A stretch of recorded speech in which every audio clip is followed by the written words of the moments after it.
دوای نیسانی ساڵی 1991 و دوای نزیکەی مانگێک لە ڕاپەڕینی کۆمەڵانی خەڵکی کوردستان، هێرشی پێچەوانەی ڕژێمی لە ناوچی بەعەز بۆ ناوچە ڕزگارکراوەکان دەستی پێکرد و هاوڵاتیانی هەرێمی کوردستانی ناچار کرد کە کۆڕەوی 1 ملیۆنی بەرەو سنوورەکان بکەن.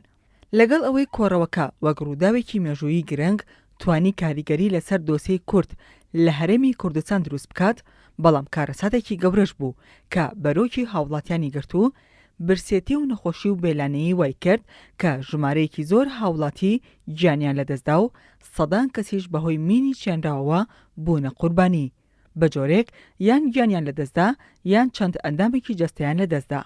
ئەم ڕووداوە لەسەر ئاستی نێودەوڵەتی کاریگەری گەورەی دروست کرد و وای کرد کە فڕانسۆ میتەران سەرۆکی ئەو کاتی فەڕەنسا داوای کۆبوونەوەی بە پەلەی ئەنجومەنی ئاسایشی نێودەوڵەتی بکات. بۆ ئەو مەبەستە لە 4 نیساندا ئەنجومەنی ئاسایش بڕیاری ژمارە 688 دەرکرد و ناوچەی دژەفڕین دیاریکرا کە ڕژێمی بەعەز ناچارکرا کە بگەڕێتەوە ئەو سنوورانەی کە بۆی دیاریکرا بوو.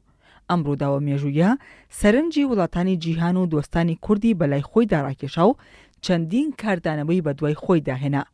دوای بڕیارەکەی ئەنجومەنی ئاسایش، هاوڵاتیان بە چەند قۆناغێک دەستیان کرد بە گەڕانەوەیان بۆ سەرماڵ و حاڵی خۆیان.